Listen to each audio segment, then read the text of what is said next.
तो दोस्तों, कैसे आप सभी? मैं आशा करता हूँ आप सब बिल्कुल ठीक होंगे। दोस्तों, कहानियां सुनाने से पहले आपको बता दूं कि आज की कहानियां बहुत ही इंटरेस्टिंग होने वाली है। मैं आज की कहानियों में उन सभी का शुक्रिया अदा करूंगा जिन्होंने अपना समय निकालकर मुझे कहानियां भेजी। इसी तरह अगर आप भी कहानियां भेजना चाहते हैं तो आप मुझे इंस्टाग्राम पे फॉलो कीजिए। मेरी आईडी है महेश आर्या यूट्यूबर। कहानियों के बाद मैं आप सबको वहीं मिलूंगा। तो अब बिना देरी के जल्दी से अपने अपने हेडफोन लगाएं और शुरू हो जाए मेरे यानी महेश के साथ। दोस्तों, ये कहानी अरीब अली जी ने भेजी है। आपको बता दूं कि हमारे इस चैनल के लिए इन्होंने इससे पहले भी कई कहानियां भेजी हैं जिसमें इन्होंने कई सारे एक्सपीरियंस शेयर किए हैं। आप इन्हें एक तरह का तांत्रिक भी कह सकते हैं। और तो और इन्होंने अपने पर्सनल एक्सपीरियंस को भी शेयर किया है, जिसकी वीडियो मैं साधना एक्सपीरियंस के नाम से डाल चुका हूं। तो ठीक इनकी आज की कहानी सुनते हैं। दोस्तों, ये कहानी पिछले साल की है। एक बार एक शख्स मेरे पास आया, बहुत परेशान, हताश।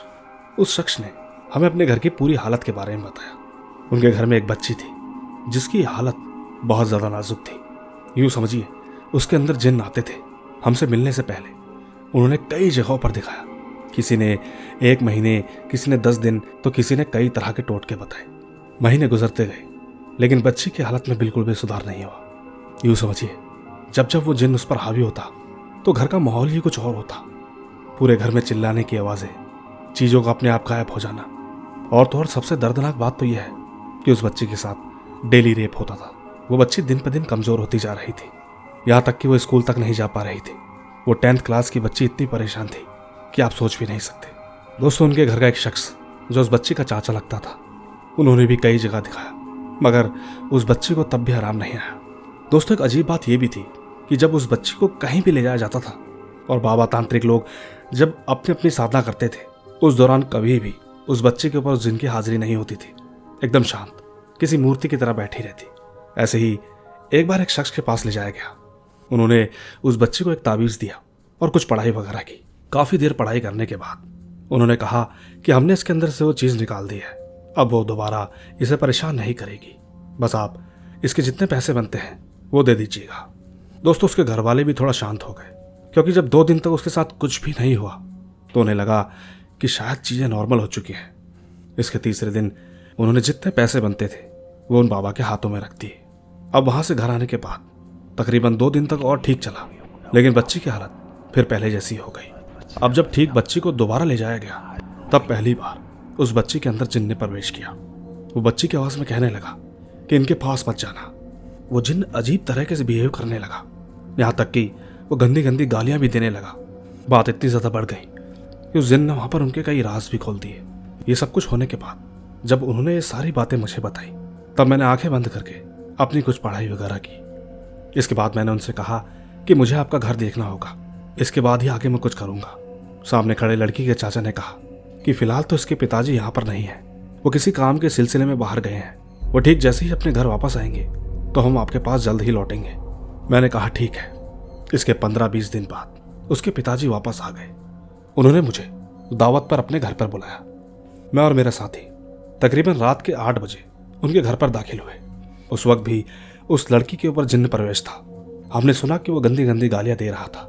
वो घर वालों के एक दूसरे के राज खोल रहा था। एक बात और थी, वो जब जब गाली देता तो लगातार हंसता रहता।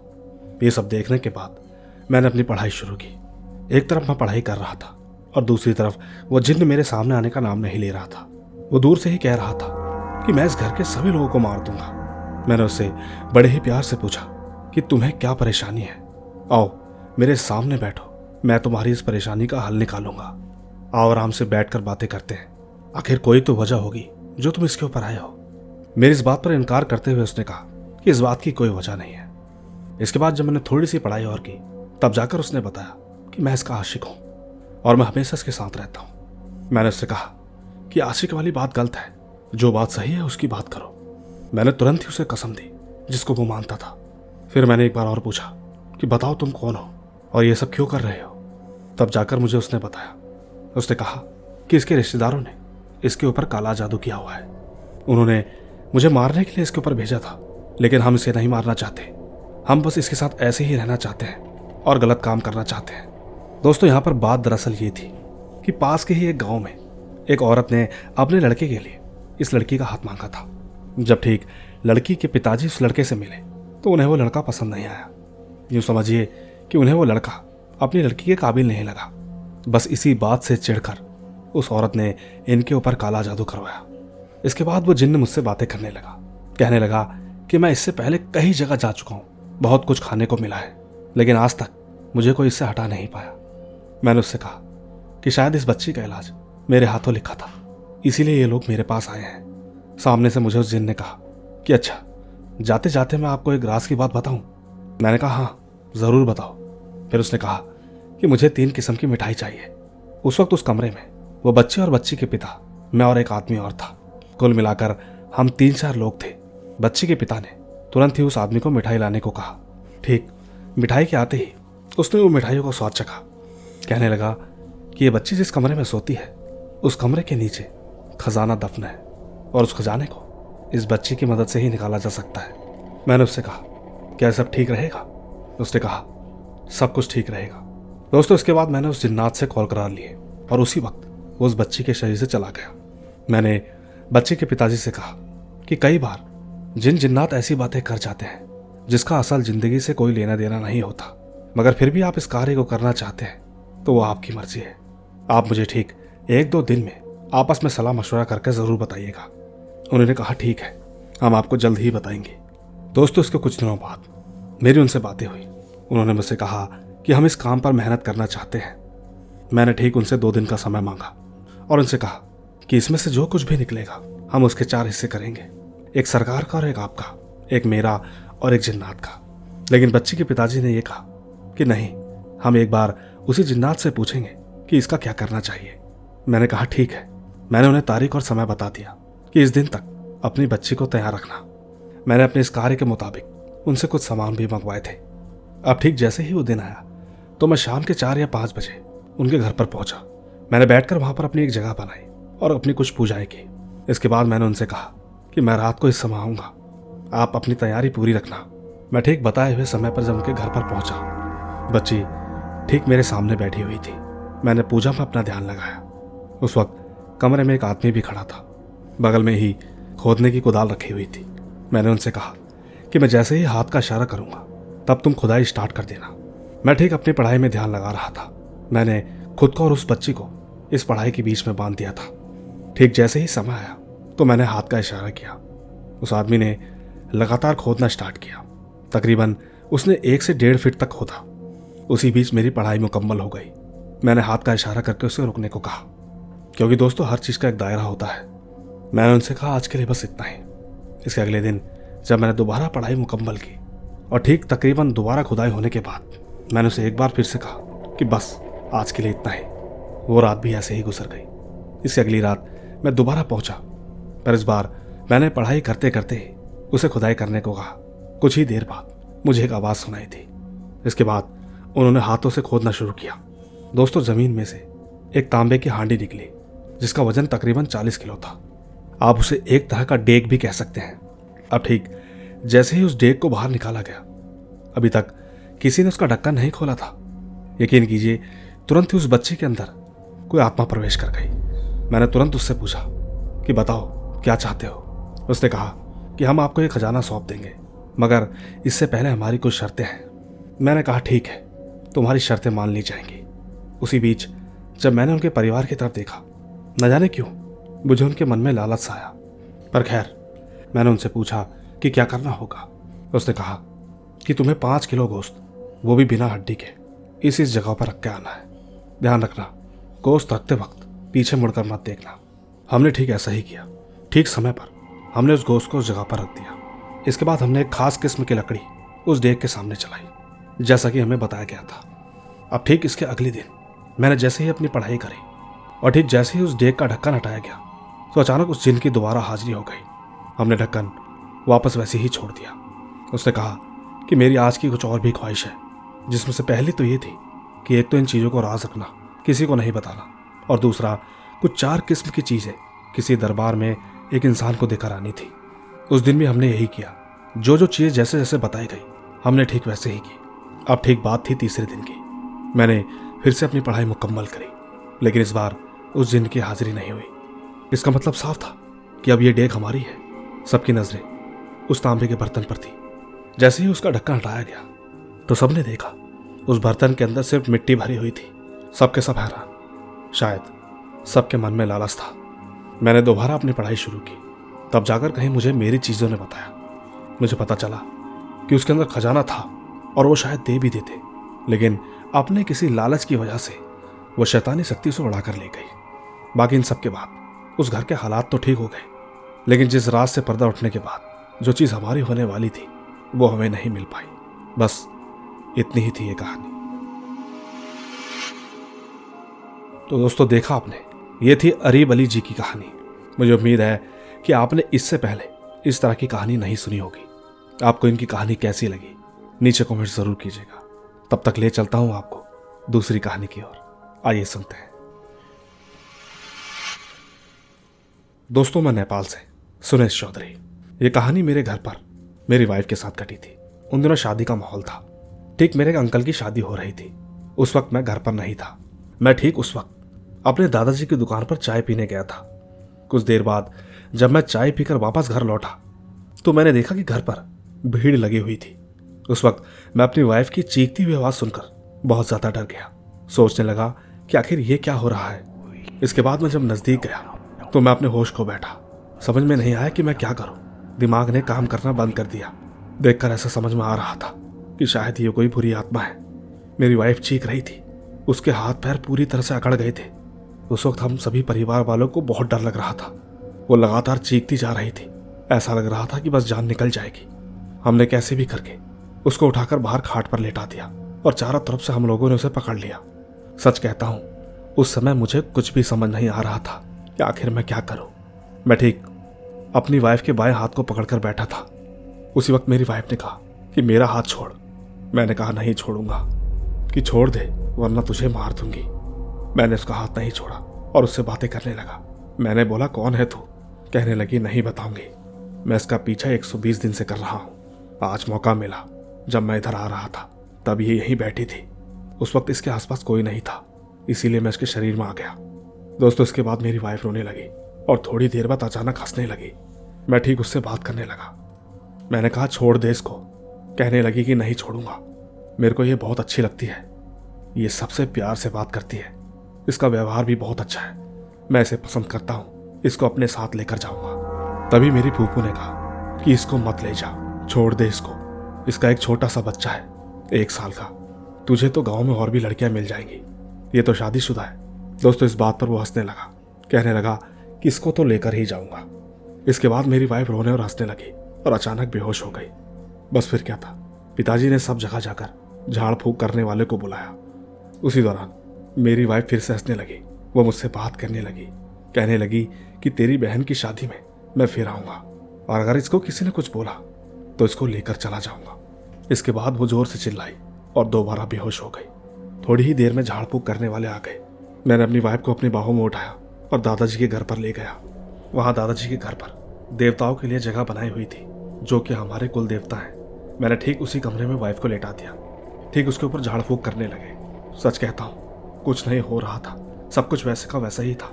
इसके बाद पिताजी ने गांव में आने वाले पुजारी को बुलाया। उन्होंने लोबान में फूंक मार के कहा कि इसको कमल से ढको और मिट्टी के बर्तन में आग लगाकर लेकर आओ।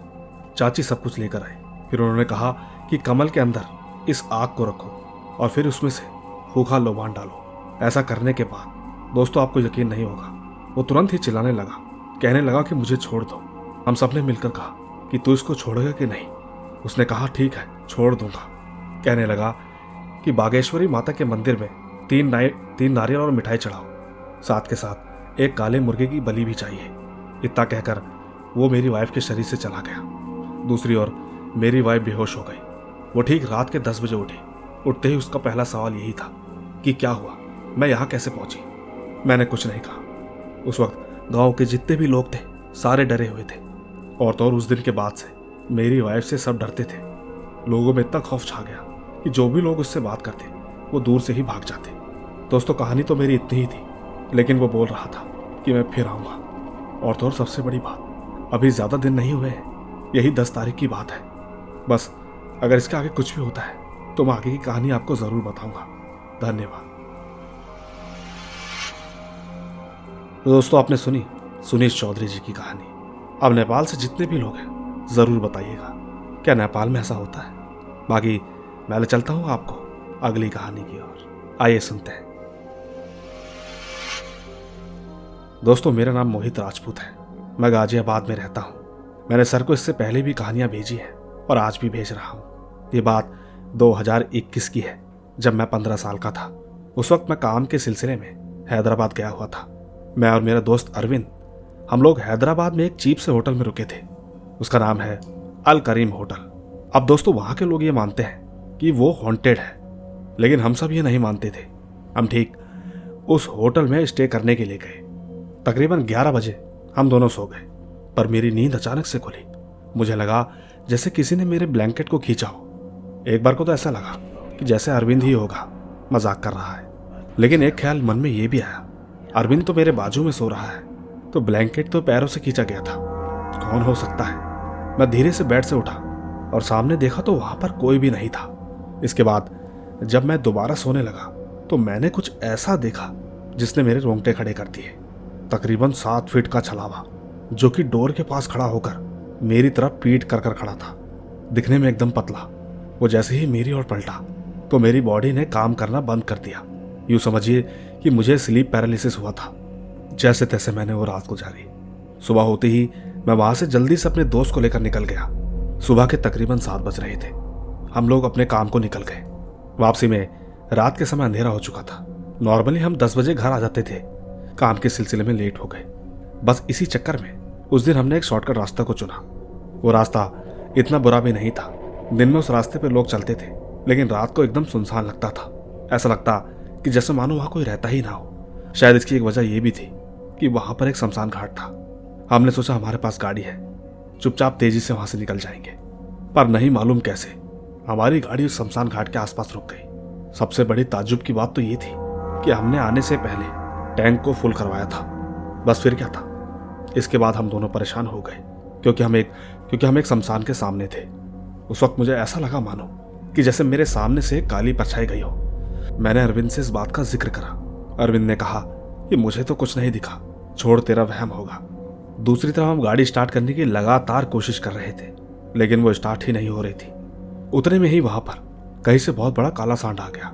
उसे देखकर हमारी तो हालत ही खराब हो गई। लेकिन ठीक उसी वक्त मेरा फोन बजने लगा।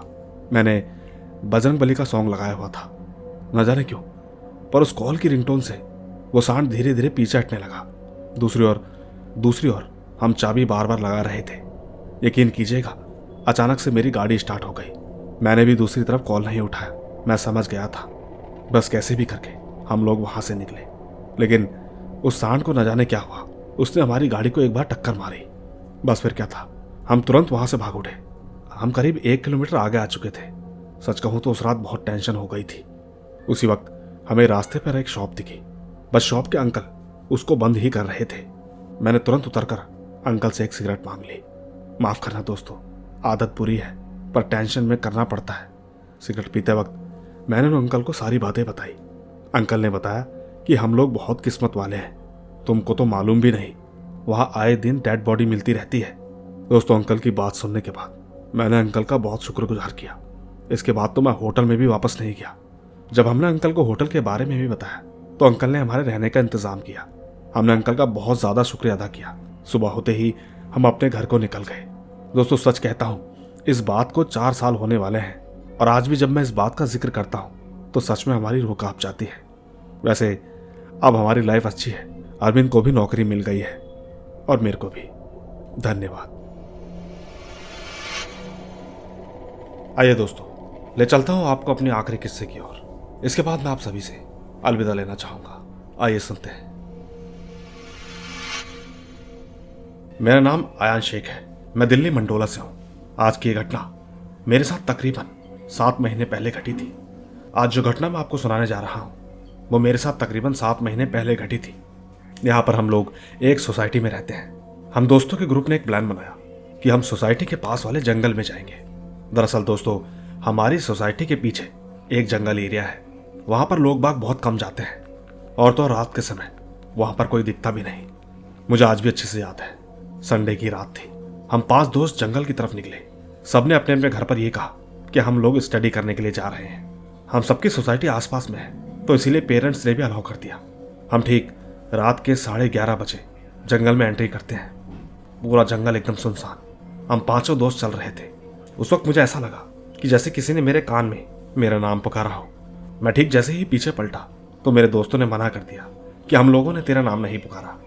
इसके बाद मैंने इस बात को इग्नोर कर दिया और हम लोग आगे की तरफ चलते रहे। थोड़ी देर बाद मेरी फ्रेंड खुशी को भी ऐसा ही लगा जैसे उसका नाम किसी ने पुकारा। मैं समझ चुका था कुछ ना कुछ गड़बड़ तो जरूर है। मैंने सबको अलर्ट किया कि कोई भी पीछे मत पलटना, हम लोग अब जंगल के बीचों बीच आ चुके हैं। वैसे एक बात मैं आपको बताना भूल गया, हम लोगों का प्लान था कि बीच जंगल में जाकर चार्ली चार्ली खेलें, लेकिन उस समय हालत सबकी खराब थी। ठीक इसी वक्त मेरे एक दोस्त ने पेड़ की तरफ इशारा किया। हमने जैसे ही उस तरफ देखा एकदम रूह सी कांप गई। वहां हमने एक 6 फुट का जिन्नात जो कि हमारी तरफ पीठ कर कर बैठा था, उसे देखकर हम एकदम से दौड़ पड़े। खुशी की हल्की सी चीख सुनने के बाद वो पलटा और हमारी ओर दौड़ने लगा। एक बात और थी, उसका चेहरा मेरे अलावा किसी ने नहीं देखा था, और ठीक जितना मैं देख पाया तो उसका चेहरा किसी गोरिल्ला की तरह था। हम लोग भागते भागते जैसे तैसे सोसाइटी के पास आ गए। इसके बाद जब हमने जंगल की तरफ देखा तो यकीनन वहां पर कोई भी नहीं था।